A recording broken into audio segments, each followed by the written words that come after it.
Om Ajnanatmirandasya Jnananjanashalakaya Chakshurunmilitam Yena Tasmai Shri Guruve Namah Shri Chaitanya Manobhishtam Stapitam Yena Bhutale Swayam Rupa Kadamayam Dadati Swapadantikam Vande Aham Shri Guru Shri Yuta Kamalam Shri Gurum Vaishnavam Cha Shri Rupam Sagrajatam Sahagara Gunathanvitam Tam Sajivam साद्वैतं सावधूतं परिजनसहितं कृष्णचैतन्यदेवं श्रीराधाकृष्णपादां सर्वललिता श्रीविशाखान्वितं च हे कृष्ण करुणा सिन्धु दीनबन्धु जगत्पते गोपेश गोपिकान्त राधाकान्त नमस्तुते तप्तकाञ्चन गौराङ्गी राधे वृन्दावनेश्वरी वृषभानुसुते देवी प्रणमामि हरिप्रिये वाञ्छाकल्पतरुभ्यश्च कृपा सिन्धुभ्य एव च पतितानां पावनेभ्यो वैष्णवेभ्यो नमो नमः।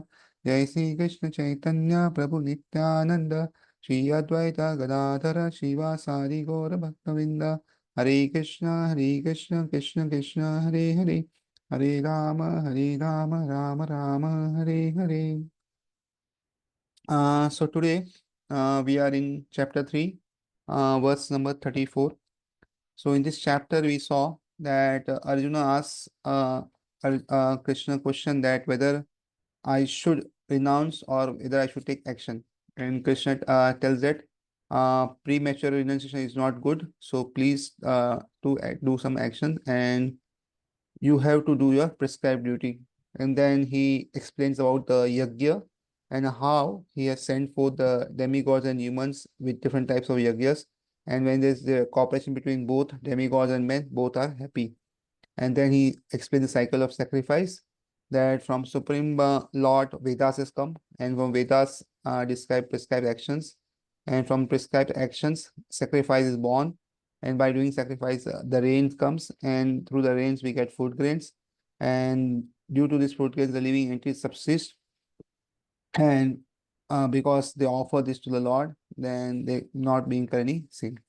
And then Krishna explained that one who lives life without sacrifice is a sinful life, and therefore one should do this prescribed sacrifices. And then he says that how the self-realized soul need not work, but still he works without any attachment, just to give example for the common people.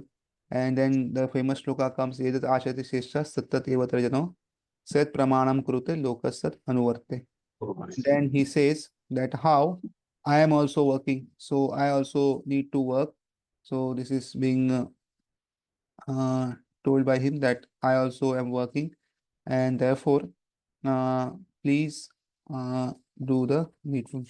And then he describes out how to act without uh, any attachment. And he says that do not disturb the ignorant. So please, whatever they do, let them do, but gradually bring them to Krishna consciousness. And then he describes how people who are ignorant thinks that they are the doer, but actually the things are carried on by the three modes of material nature.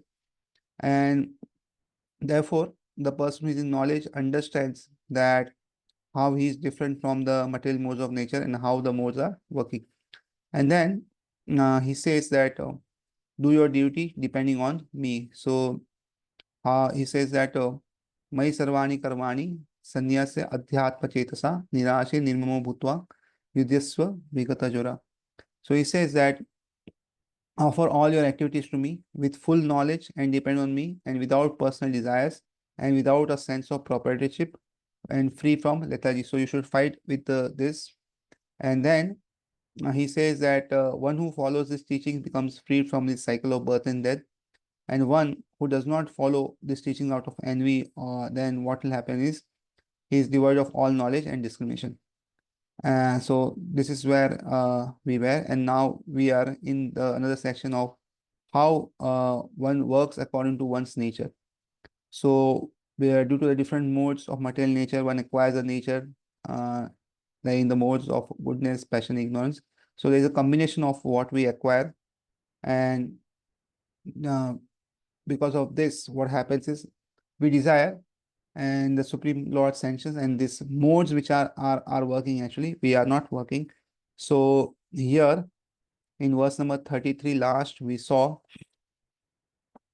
that how um, even if a man is in knowledge and he um, tries to work according to the scriptures, still what can he come accordingly? So the rules of scriptures are not able to help him if he is very, very impure. So there is limitation of karma and jnana, but bhakti is all beautiful, and it can help one to bring out of the very impure stage also. So now in verse number 34, we will see how one should go for gradual purification, and one should not be attached to raga and dvesha. That is attachment, aversion. One should be above both attachment and aversion. So this is what will be explained in verse number 34. And further verses will describe about the lust and the way it hampers our spiritual progress, and the places where the lust resides and how to come out of it. So Krishna will describe all of this to the end of this chapter. So let's recite verse number 34 and start our class today with this verse. इन्द्रियस्य इन्द्रियस्यार्थे रागद्वेष व्यवस्थितौ तयोर्न वशम् आगच्छेत् तौ ह्य अस्य परिपन्थितौ. Continue.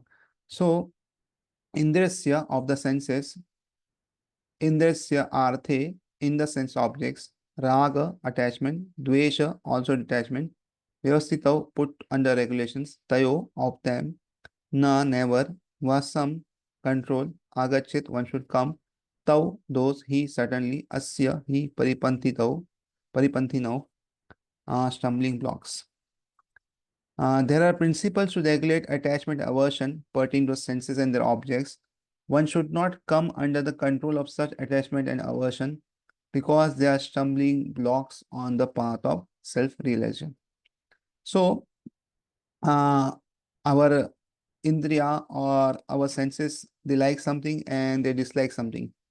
And whereas scriptures say that you have to do this and you don't have to do this. So what happens is there's always a constant fight. Scriptures say that you have to do this, but we said I don't like it. Or scripture said do not do this, but we say I like it. And therefore, there's always a war between attachment and aversion and the scriptural things. So we should not be coming in the control of such attachment and aversion because they are stumbling blocks, and one should uh, do the work according to principles to regulate such type of attachment and aversion. Purport: those who are in Krishna consciousness are naturally reluctant to engage in material sense gratification. But those who are not in such consciousness should follow the rules and regulations of the revealed scriptures. So, Prabhupada is giving here that if one is in Krishna consciousness, one is in always in Krishna consciousness, then what happens is he will be guided by the principles of bhakti, and naturally he will not be inclined to do all the sense gratification things. But those who are not devotees of the Lord and who are not in such consciousness should follow the rules and regulations of the Vedas, of the scriptures, and should not come under the sway of attachment aversion. Unrestricted sense enjoyment is the cause of material engagement, but one who follows the rules and regulations of the revealed scriptures does not become entangled by the sense objects. So, if we do unrestricted sense enjoyment, then we'll always be bound with this threefold material life, the miseries of this life. We'll again take birth, then again deal with death and all the things. So if we follow the rules and regulations of scriptures, then what happens is one comes out of this, the material life, and one does not become entangled in sense objects.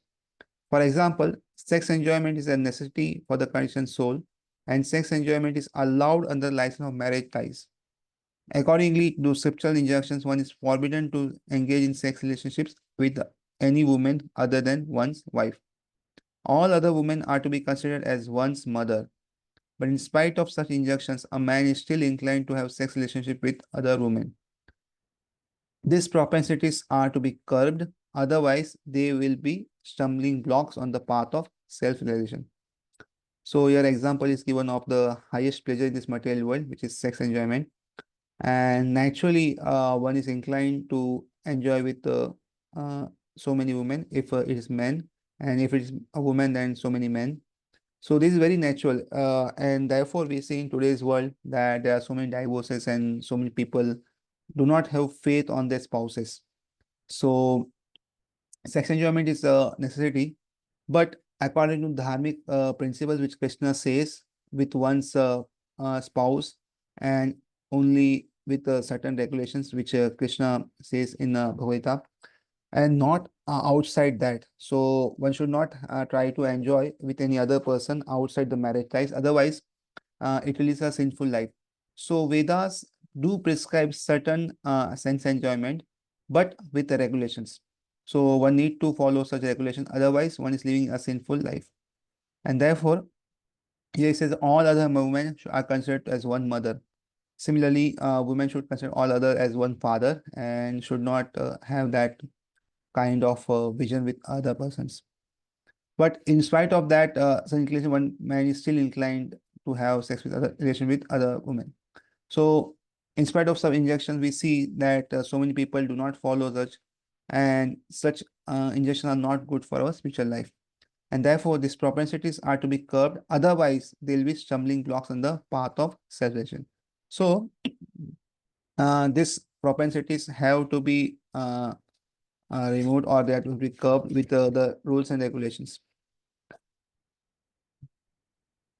As long as the material body is there, the necessities of the material body are allowed, but under the rules and regulation. So till the time we have this material body, we'll have certain desires, and that is natural. But the necessities of material body are allowed with certain rules and regulations. Otherwise, between men and animals, there is no difference, because animals also do all these things and they don't have any restrictions. So if human beings also follow such, then there'll be no difference, and the next life will definitely be animals or uh, lower species than that.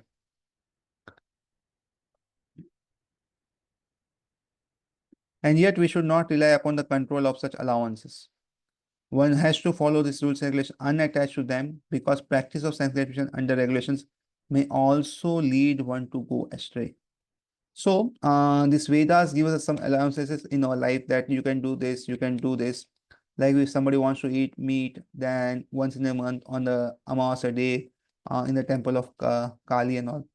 So this regulation, or this things are given to us, or this allowances is given to us, but we should not rely on this allowances also, because actually the purpose of Vedas is not actually to have give us license for enjoyment, but what is the say is that anyways you are going to enjoy.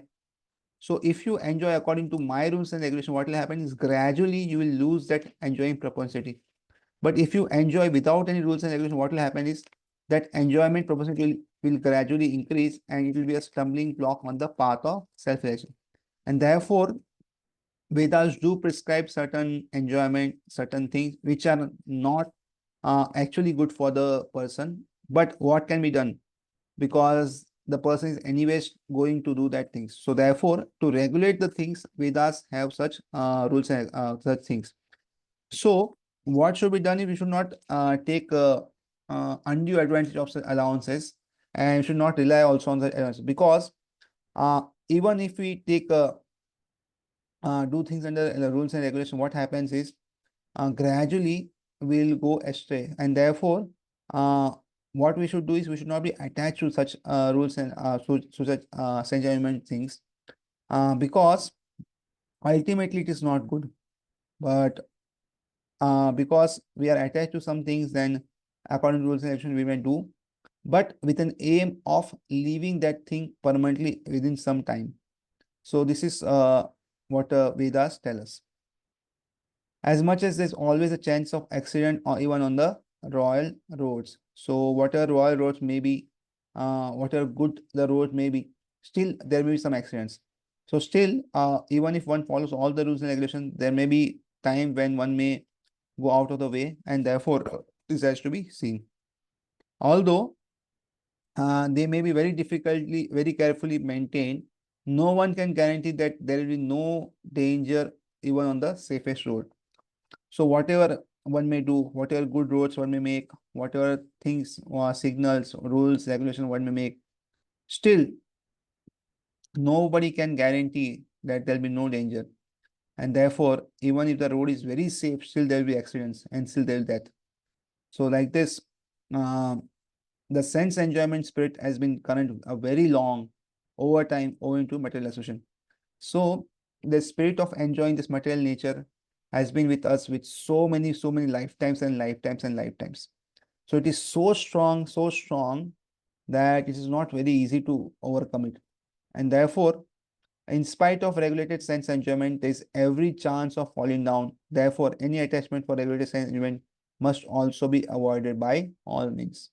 So even if we get such chance of regulated sense enjoyment, we may fall down, and therefore such things are also be to given up in due course of time. Uh, but attachment to Krishna consciousness or acting always in the loving service of Krishna detaches one from all kinds of sensory activities.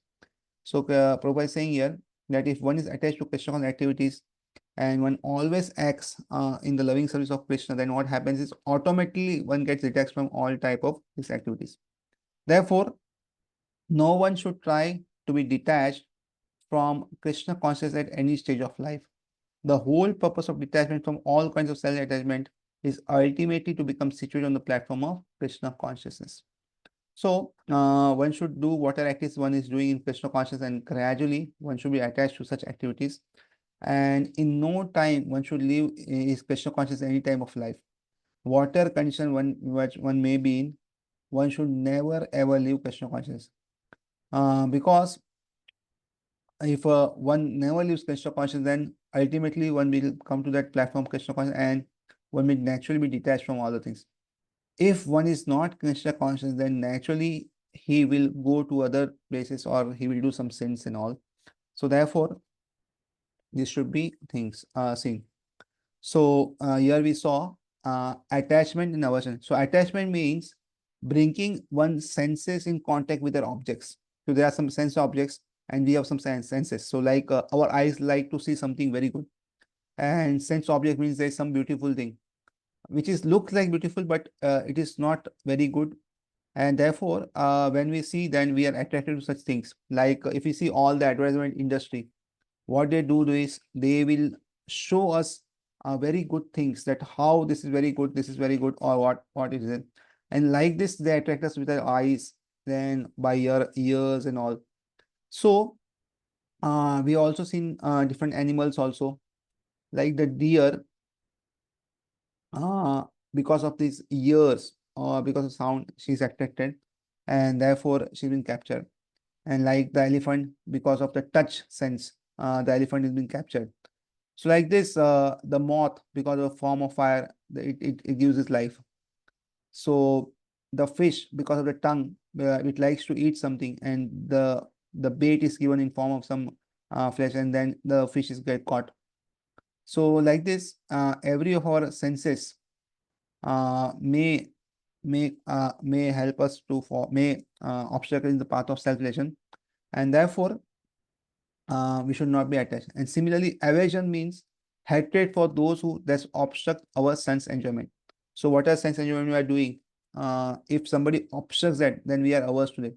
So one should not fall under such attachment and aversion. So this is what this verse says, that one should not fall under such attachment and aversion. So not being attached to sense enjoyment and not being averse to somebody who is stopping that sense enjoyment.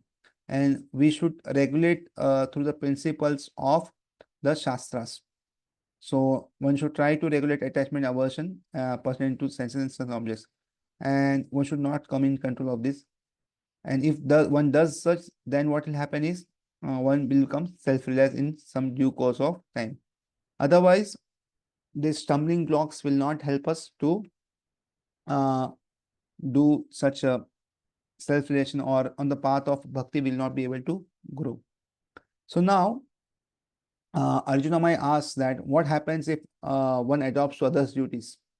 So this is another thing, like suppose one takes to others' duty, one does not do his own duty, but one does others' duty, then what happens?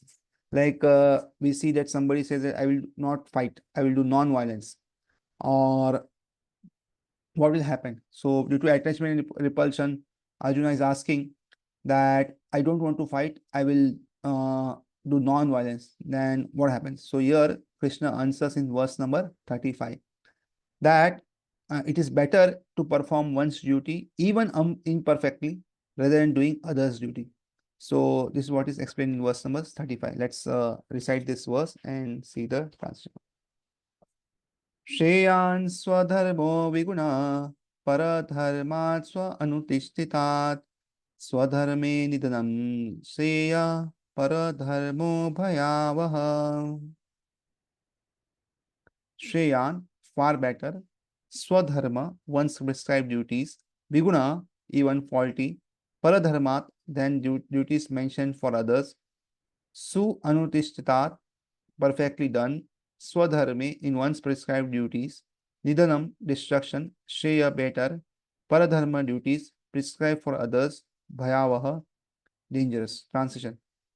It is far better to discharge one's prescribed duties, even though faultily, than others' duty perfectly.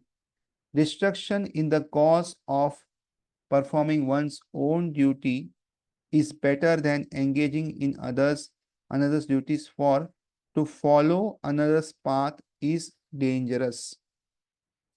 Here uh, Krishna says that it is better to follow one's own duties, even it is faultily. So rather than to perform others' duty. So it is better that one does one own duty and he gets destroyed rather than does others' duty perfectly. So here also Prabhupada gives us a devotional perspective. So uh, material duties are as per one's psychophysical condition under the modes, and spiritual duties are ordered as per the guru and according to the law for doing the Lord's service. So they may be different, but the authorized direction is always good when we do some services. So we should not whimsically adopt others' services, but try to do what is according to our services. And everyone has to clean his heart by a gradual process and not abruptly beyond the senses of the Vedas. So one should abide by the Vedas and gradually try to clean his heart. So otherwise it causes misfortune. But this does not apply to a person who is fully Krishna consciousness or who has transcended the modes. So this applies only to persons who are under the three modes of material nature. So this does not apply to pure devotees or who are above this material modes, because they can perform anything and nothing will harm them.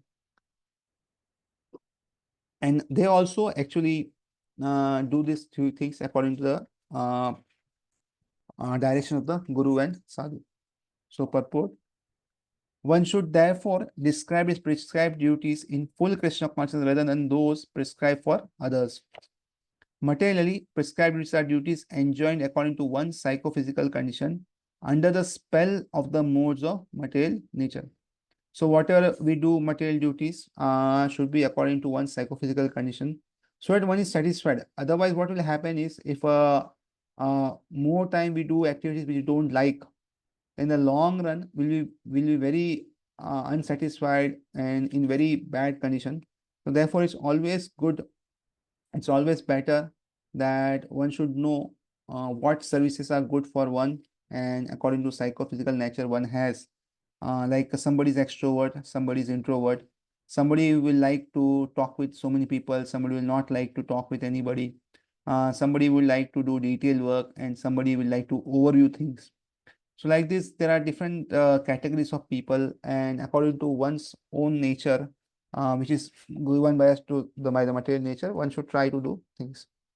Spiritual duties are as ordered by a spiritual master for transcendental service of the Krishna. But whether material or spiritual, one should stick to his prescribed duties even up to the death, rather than imitate another's prescribed duties. So whatever duties one has, one should be sticking to that duties up to the point of death, and one should not imitate others. Duties on the spiritual platform and duties on material platform may be different, but the principle of following the authorized direction is always good for the performer. So, the duties may be different, but the principle is same, that we always do things under the direction of some persons, under the direction of superiors, maybe Diksha Guru, or in most of the cases, Shiksha Guru, because in our Iskcon we see that the Diksha Guru has so many disciples. Practically, it's not possible for everyone to have direct instruction from Diksha Guru. But what system we have? We have a consular system and other systems which allow us to have Shiksha Gurus, and according to their direction we work.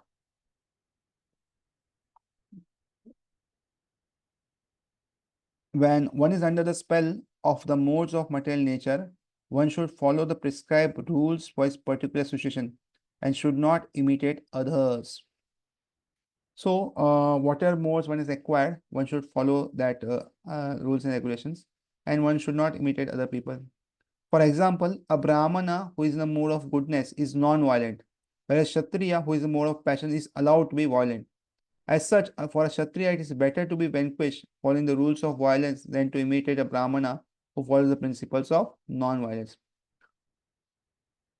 So, good example is given. The Brahmana is supposed to be non-violent, and a Kshatriya is supposed to be violent. So, if Kshatriya is not violent, there will be no peace. So, the bad people will do the things like the thief and robbery will go on, and in that way, it will not be the peace will not be maintained. So always, non-violent or violence is not the solution. It depends on what the situation is and who is following that principles. So sometimes people say that Gita gives that you should be non-violent, and somebody says that Gita means you should be violent. So both the things depends on the performer, who the performer is, and what his duties. So Brahmana, the main principle is forgiveness. So Brahma is always forgiving, and he works in the mode of goodness, and therefore is always non-violent. Uh, unless there's some emergency situations, like we see Lord Parshuram. So Lord Parshuram, uh, he annihilated around 21 generations of Kshatriyas, and that was a case of emergency because the Kshatriyas at that point of time did not follow the rules and regulations and were not protecting the citizens. So he did the things. And similarly, a Kshatriya is supposed to be violent so that the rules and regulations are maintained, and people out of fear of the Kshatriya will not do any forbidden acts, and therefore the peace is maintained. Uh, and as for Kshatriya, it is better to be vanquished following the rules of violence rather than to imitate a Brahmana who follows the principle of non-violence. So Kshatriya should not imitate a Brahmana, and Brahmana should not imitate a Kshatriya. Everyone has to cleanse his heart by a gradual process, not abruptly. So we all need to cleanse our heart, and it is gradual process. So one should not think that one has come to devotion service and within few days one become a devotee and become a pure devotee. No, it will take years and years. It is a gradual process. It's not a process that happens directly and immediately. So one should be very, very patiently doing the things. So one should do all the devotion services one does regularly. At the same time, should be patient for the results. One should not expect that, oh, tomorrow why the results are not coming. Like some time back, somebody was asking that I am chanting for last 2 years, still the anger is not gone, or still the things are going. So it takes its own time. It is not that we start devotion service and the things will happen at that space. No, it will take its own time, and we should be patient. See, there will be some changes, and gradually we can see that last 2 years back, I was angry for all reasons, but now I'm not angry for all reasons, but for some reasons. So in this way, there is a gradual shift, and after some time, maybe one may be free from the full anger. So one should wait for the right time to come. However, when one transcends the modes of material nature and is fully situated in Krishna consciousness, he can perform anything and everything under the direction of a bona fide spiritual master. So, this is very important. Unless and until one does not transcend the modes of nature, he should work within that. But when one transcends this, one can do whatever is needed. So, and that also according to direction of bona fide spiritual master. Why this is? Because if one is in modes of nature, what happens is one will always be happy, unhappy if he gets something, he doesn't get something, and because of the heat and cold, he'll be disturbed. Somebody may say something wrong, or somebody may say praise him, then he'll again be disturbed with some good or bad things. But when one transcends these modes, then one is not affected by the praise, or one is not affected by the some bad sentences been told, or by the heat and cold, because one is not in the body level of consciousness. So one is above the body level of consciousness, and one is situated in Krishna consciousness. And therefore, when one transcends these material modes and is situated in Krishna, he can perform anything because he is not attached to such material things, and therefore it will not affect. And that point of time, the spiritual master may ask a person who was a Kshatriya nature to do a work of Brahmana, or a Brahmana to do a work of Kshatriya, and that will not affect the other person. And in this way, we can see that they are engaged.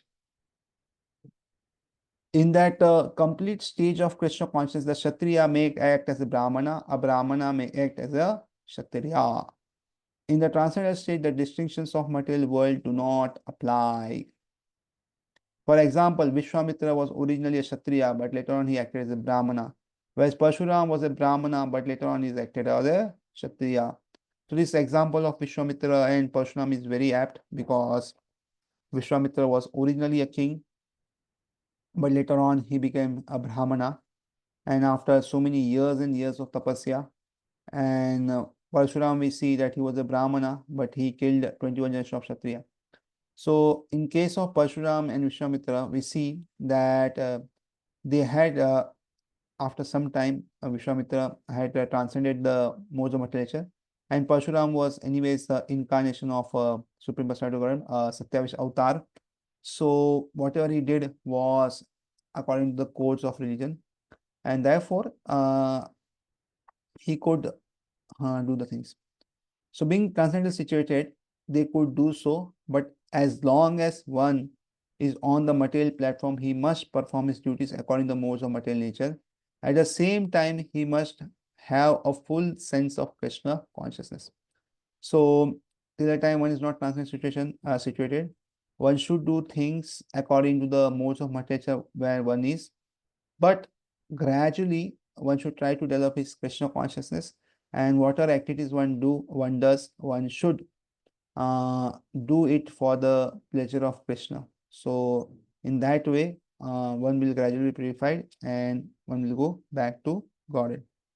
So now from verse number 36 to end of the chapter, so Arjuna will ask here a question in verse number 36, that you are saying that one should not come under the attachment and aversion, but one should do your duty. And doing your duty is good.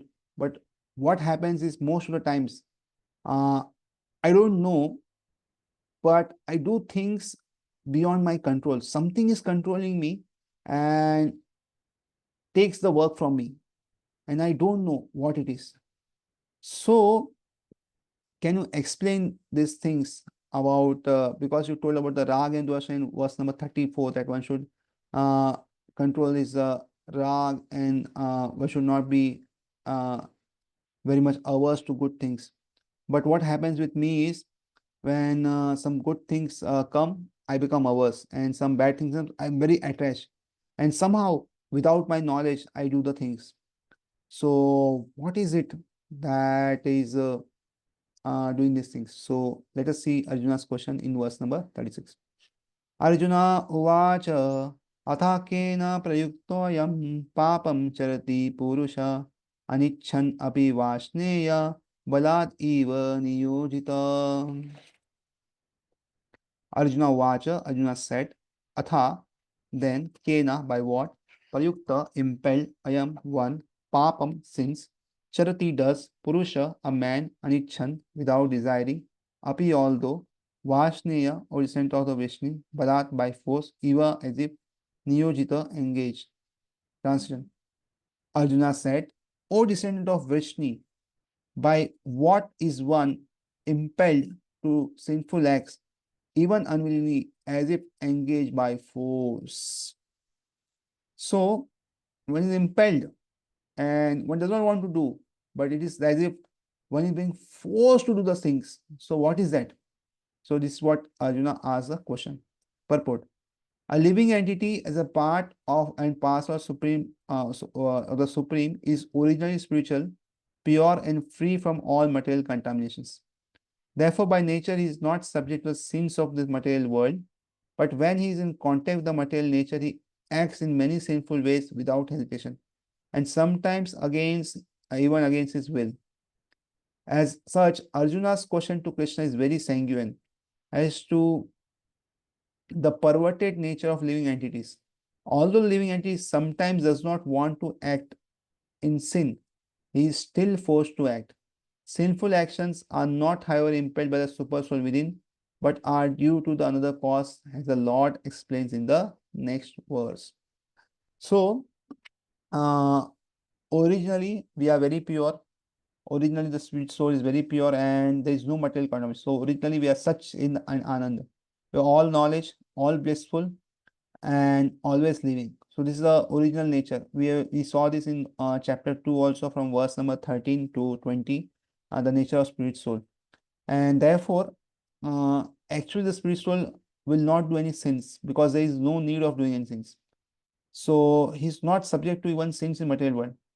But when he takes birth in this material world and he takes a body of this material nature, then what happens is he does so many sinful acts, and that also without any hesitation. Like we see, there are so many robbers, there are so many things. Like in today's date, is digital arrest, and there are so many cyber crimes. So such people are doing such crimes day in and day out, and they don't feel any hesitation of why they are doing what they are doing, and they do so many sinful acts. And sometimes they do against the will also. So somebody who is a drunkard, he knows that drinking is bad. Somebody is smoker, he knows that smoking is bad. Still, he is not able to leave his drinking or smoking activities, as if somebody is forcing him to do the things. So he'll say no, no, no, and then after within some time he'll drink. He'll say no, but within some time he'll smoke. So he doesn't want to do such things, but he does. And therefore, Arjuna's question is very good here, that one does not want to sin, but still one is forced to sin. So, what is the force which is acting on him, and what is the thing that is not in his control? And therefore, he's asking this, and so Prabhupada is explaining here that it's not because of super soul. So, whatever wrong things happen, what most of the times we blame God that because of you it is happening, because of this it happened. So here Prabhupada claims it is not because of the super soul, but because of the another cause, as the Lord will explain the next verse. So from next verse, from 30 to 43, Krishna will explain what is that thing which impels one to do things without one's own control or one's own sanction. So, and what are the places where it resides, and how can one overcome it? So, let us see verse number 37. Shri Bhagwan Uvacha Kama Esha Krodha Esha Rajo Guna Samudbhava Mahashano Mahapapma Vidhi Enam Hiya Verinam. Synonyms. Shri Bhagwan Uvacha, the personality of Godhead, said, Kama, lust, Esha, this, Krodha, wrath, Esha, this, Rajaguna, the mode of passion, Samudbhava, born of, Mahashana, all devouring, Mahapapma, greatly sinful, Vidhi, no, Enam, this, Iha, in this material world, Varinam, the greatest enemy. The Supreme Personality of Godhead said, it is lust only, Arjuna, which is born of contact with the material mode of passion and later transformed into wrath, and which is all devouring sinful enemy of this world. So what happens is because of lust, what happens is it happens because of contact of with the material modes of the passion.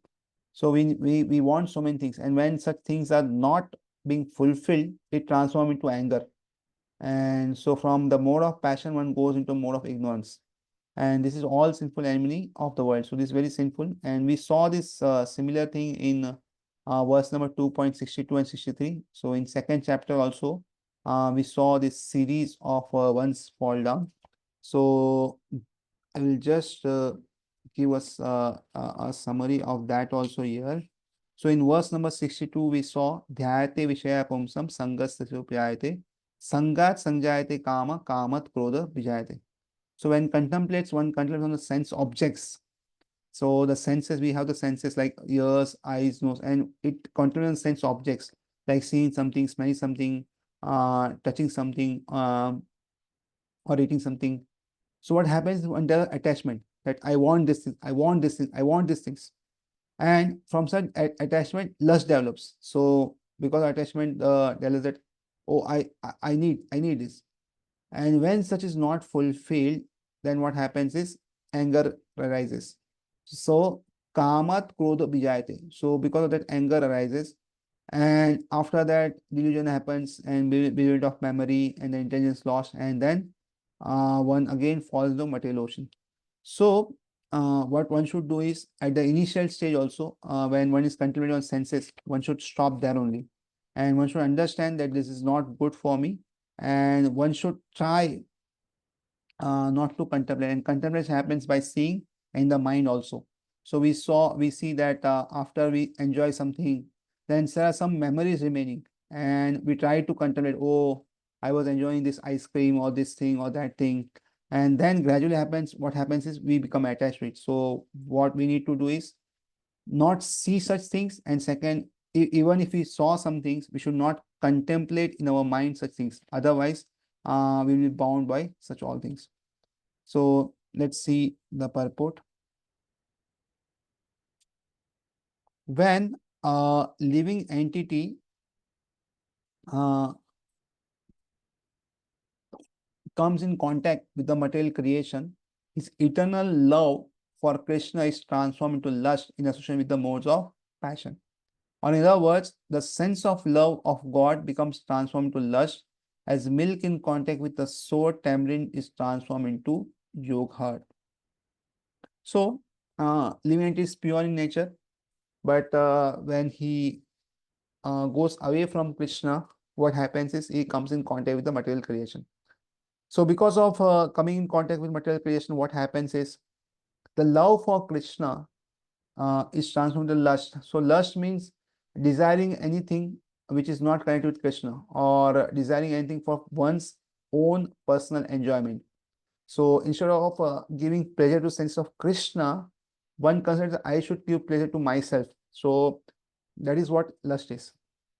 So it happens with the mode of passion that, and therefore in today's world we see that the advertisement all says that enjoy, enjoy, you enjoy this, you enjoy this, because they know that people want to enjoy, and this is by hearing this they will buy the things. So in this way we get attached to such things. So here good example is given of milk. So milk is good, but when it comes in contact with sour tamarind, it is transformed into yogurt or dahi. So then again, when lust is unsatisfied, it turns into wrath. So when lust is not fulfilled, then anger comes, and this is not good for our devotional service. Wrath is transformed into illusion, and illusion continues the material existence. So because of the wrath or anger, we become illusion of what is right, what is wrong, what is good, what is bad, and our memory doesn't function, and therefore our material existence will go on. Therefore, lust is the greatest enemy of the living entity, and it is lust only which induces the pure living entity to remain entangled in the material world. So this lust is the enemy of living entity. So therefore, uh, we will not get out of this material world till the time we are caught in the matter of lust, and therefore we should try to rectify it and transform it to love for Supreme Personality of Godhead. And just lust only which induces the purity to remain entangled. So till the time we try to fulfill our own desires, our ambitions and all, we'll definitely remain in this material world. And as soon as we try to serve Krishna and fulfill his desire, gradually we'll become out of this world and become transcendental. So wrath is manifestation of mode of ignorance. These modes exhibit themselves as wrath and other corollaries. So after lust, one becomes angry, and this anger or wrath is in the mode of ignorance. So one is gliding down to the from passion to ignorance, and that should be not done, but one should glide up from passion to mode of goodness. So if therefore the mode of passion instead of being degraded into mode of ignorance is elevated to the mode of goodness by the prescribed method of living and acting, then one can be saved from the degradation of wrath by the spiritual attachment. So when this happens, one is not degraded and gradually by the modes of goodness and by the prescribed method of living and acting, that is some rules and regulation one follows, then what happens is one gradually elevated to mode of goodness. And what happens is because of that, one can be saved from the degradation of wrath by spiritual attachment. So one gradually will be saved from the birth and death cycle, and gradually what will happen is from the mode of passion will go to mode of goodness, and from that mode of goodness one will go to mode of pure goodness, that is Shuddha Sattva. And this way the living entity can get out of this cycle of birth and death. The Supreme Personality of Godhead expanded himself into many for this ever increasing spiritual bliss, and the living entities are part and parcel of spiritual bliss. So in the initial stage, it's written that Supreme Personality of Godhead was one, but to exchange rasas between himself and wanted to enjoy with other living entities. So what he did is he expanded and he created so many living entities, and therefore these living entities are created. So the living entities which are said are part and parcel of Supreme Personality of Godhead. So we are actually the son of Supreme Personality of Godhead, or we are son of Krishna. At the same time, we have similar qualities of Krishna. So if we see in quality, we are one with Krishna, but in quantity, we are different. Like the example is given of a drop of water from ocean and the ocean. So if we check the drop of water from the ocean, it will have the same molecules inside, or the if we see the indicator will be the same. But if you see the quantity, the drop is drop. Within no time, it will get evaporated because of sun. But the ocean is huge, and any amount of sun, it may not be help to evaporate the whole ocean. So there will always be difference between us and the Supreme Personality of Godhead in terms of the quantity, but qualitatively we are one. And therefore, because we are one with Supreme Personality of Godhead, we also Satchidan, and therefore we should always be blissful. So they also have partial independence, but by misuse of this independence, when the service attitude is transformed into propensity for sense enjoyment, they come under the sway of lust. So what we are created for, that is to give ananda or bliss to Supreme Personality of Godhead. But what we did is, because of the mind independence given to us, the service attitude which we had, we tried to use it for our own sense enjoyment, and therefore we came under the sway of lust. So the misuse of mind independence. So every living entity is given some independence in terms of thinking, willing, and feeling. So that mind independence should be used for cultivating Krishna consciousness. But when one uses such mind independence against such uh, development of Krishna consciousness, then what happens is gradually one glides down in the material consciousness, and one will never be able to come out of this material world. This material creation is created by the Lord to give facility to the conditioned souls to fulfill these lustful propensities, and when completely baffled by prolonged lustful activities, the living entities begin to inquire about their real position. So this whole material world is created by the Lord, so that some facility is given, so that the conditioned soul will like to fulfill their propensity, lustful propensity what we have, try to satisfy their own senses. But we know that this material world is never made in such a way that one will ever satisfied. So again and again, we'll see that will be baffled in his activities, and one will never be able to uh, fulfill all the plans one has. And we see now also in material world that people are trying to become economically rich and trying to increase the comfort zone and everything. But again and again, we see that we are people are baffled because of things, and so many times people are frustrated, and we see how people are frustrated because they're not getting things according to what they like. So when people are so much frustrated, then what will happen is uh, the people will begin to inquire that what is the real person, who am I, and who is God, and what is the relationship. So all these questions will come uh, to person who is baffled or bewildered, and one has some touch of a devotee or some contact. So all this question will come, and gradually one will start his path back to God. So this inquiry is the beginning of the Vedanta Sutras, where it is said, Atato Brahma Jigyasa. One should inquire into Supreme. And the Supreme is defined in Supreme Srimad Bhagavatam as Janmadi Yasya Yato Anvayat Itarascha, or the origin of everything is the Supreme Brahman. Therefore, the origin of lust is also the Supreme. So, uh, then one will say that what is, who am I, and who is Supreme. And then here further it is said that the origin of everything is Supreme Brahman. So the origin of lust which we have is also Supreme. So therefore, if therefore the lust is transformed to love for the Supreme, or transformed into Krishna consciousness, or in other words, desiring everything for Krishna, then both lust and breath can be spiritualized. Hanuman, the great servitor of the Lord Rama, exhibited his breath by burning the golden city of Ravana. But by doing so, he became the greatest devotee of the Lord.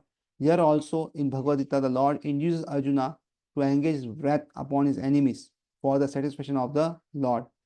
Therefore, lust and breath, when they're employed in Krishna consciousness, become our friends instead of our enemies. So, this lust, what we have, instead of trying to satisfy our own senses, what we should do is try to satisfy the sense of Krishna. And in this way, we can grow in a spiritual life. So, here, how anger should be used is given that Hanuman was also angry. But how did he use this anger? Is by burning the Lanka. So, anger should never ever be applied on devotees, but anger can be applied on people who are against devotional service, or who are blaspheming devotees or Lord.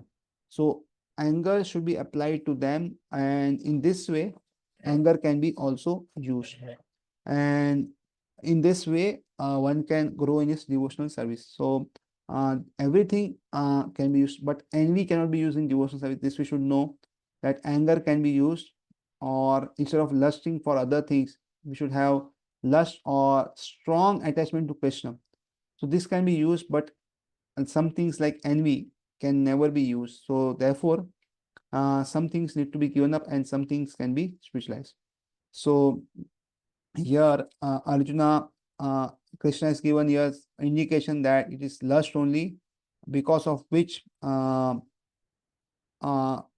one is being controlled. So now in the next verse, Krishna will describe the different layers of lust, or different degrees of lust, and how the living entity is being captured into different degrees. And then further, he will also describe that how this lust will never be satisfied. So we'll see this and the location of lust. So let us read this verse number 38.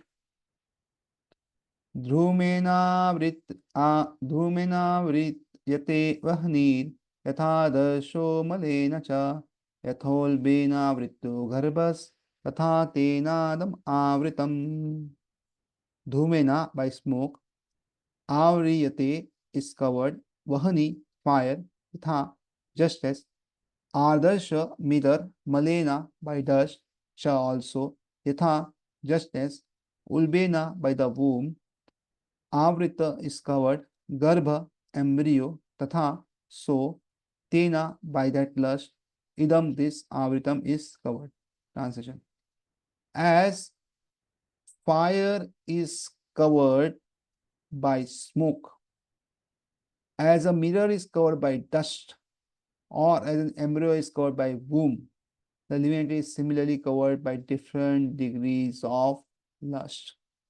So if you see here, the degrees are given. So the fire is coming covered by smoke means very less degree. There we can see some fire because there's some smoke. So mirror is covered by dust means a little more degree where we cannot see our face, and embryo is covered by womb is the greatest degree where one is covered. So in this way, these are different degrees of lust. So uh, let's see in this verse further. Purport. There are 3 degrees of covering of living entity by which his pure consciousness is obscured. So these 3 degrees are there which covers the living entity. So let's see further. This covering is but lust under different manifestations like smoke in the fire, dust on the mirror, and the womb about the embryo. When lust is compared to smoke, it's understood that the fire of the living and spark can be little perceived. In other words, when the living entity exhibits his Krishna consciousness slightly, he may be likened to the fire covered by the smoke. So, uh, this is the lowest covering by the material mode, like the fire is come by smoke, and one can see that there are some sparks or some where the fire is coming, and one can understand this, and one can revise. Similarly, this human form of life is very good and very nice if you want to cultivate Krishna consciousness or become devotees. So when lust is compared to smoke, it's understood that the fire of the living spark can be little perceived. In other words, when the living entity exhibits his Krishna consciousness slightly, he may be likened to the fire covered by smoke. Although fire is necessary where there is smoke, but there is no overt manifestation of fire in the early stage. This stage is the beginning of Krishna consciousness. The dust on the mirror refers to the cleansing process of the mirror of the mind by so many spiritual methods. The best process is to chant the holy name of the Lord. The embryo covered by the womb is an analogy illustrating the helpless position of the child in the womb is so helpless that he cannot move. This stage of living condition can be compared to that of the trees. So, here different levels are given. So first is human being, which is compared to the uh, fire covered by smoke. Next are the animals, which are like the mirror on the dust, the dust which is covered by the mirror. And the last is the embryo, which is covered by the womb, that is like animals, so tree species. So this cannot be have any, they cannot become devotees, and they are very low consciousness. That he cannot even move. So trees cannot move. So we see that this stage of living in condition can be compared to that of the trees. The trees are also living entities, but they have been put in such a condition of life by such a great exhibition of lust that they are almost void of all consciousness. So the trees, if we know, they stand naked in water, heat, water, sun, whatever rains come, and they have not very conscious. So if you cut a tree, it will not feel much. But if we kill animals, they will feel much more than what the trees are. And human beings feel the most. And therefore, the level of consciousness in the trees is less than the animals. And therefore, uh, it is compared with the embryo on the womb.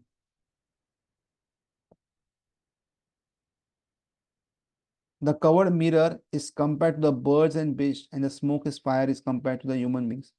In the form of human being, the living entity may revive a little Krishna consciousness. And if he makes further development, the fire of spiritual life can be kindled in the human form of life. So, if this human form of life is there, then it is very easy to revive Krishna consciousness. And if there is some inclination, then one may become a devotee very soon. And therefore, this is very useful. And this human form of life, one gets after many lifetimes of different births in different species. So this should be taken very seriously, and one should cultivate bhakti in this life.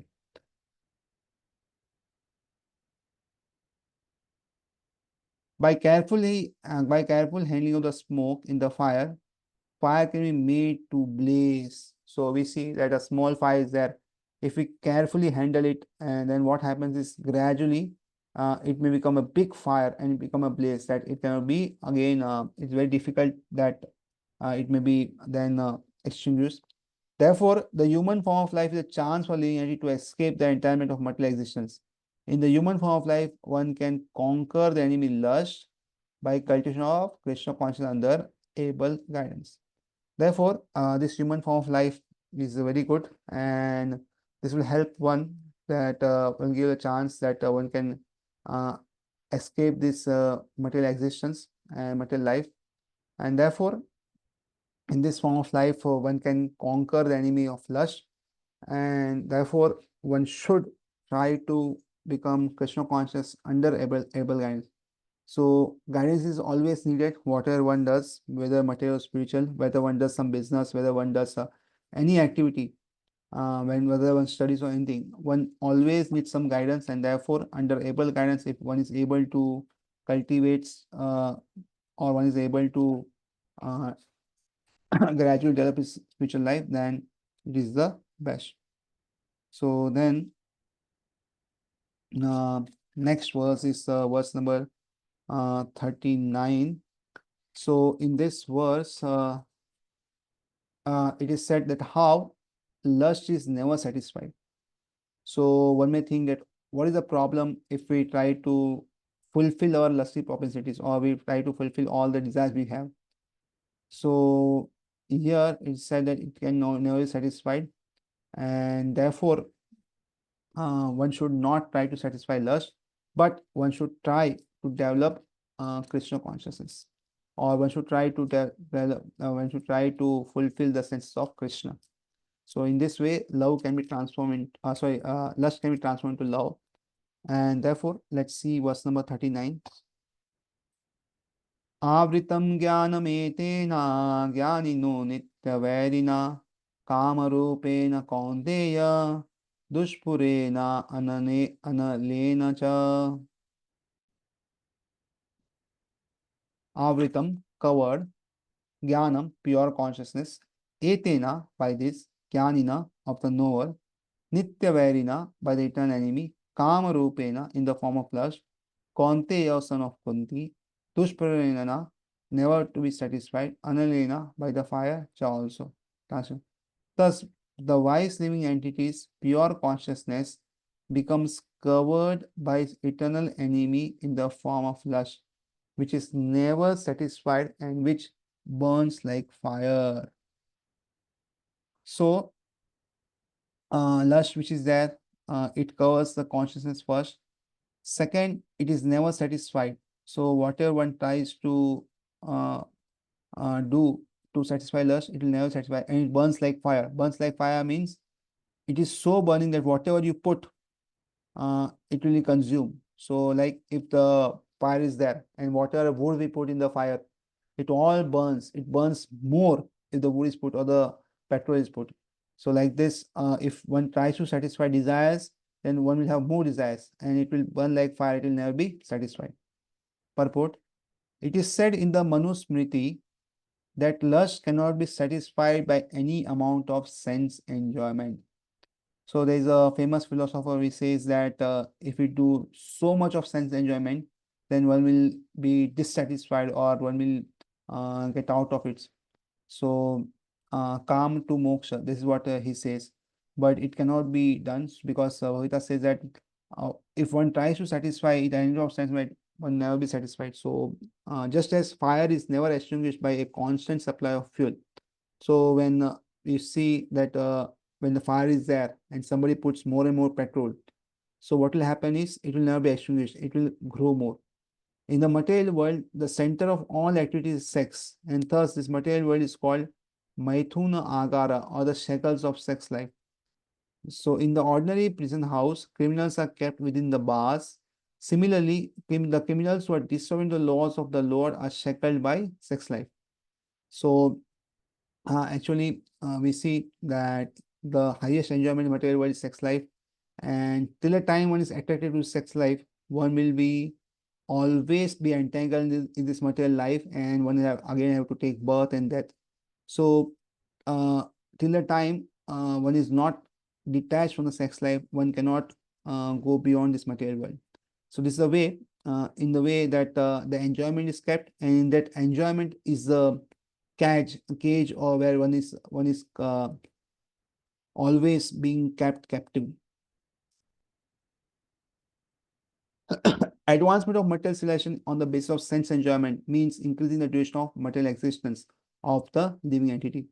While one enjoys sense gratification, it may be that there is some feeling of happiness, but actually, that so-called feeling of happiness is the ultimate enemy of the sense enjoyer.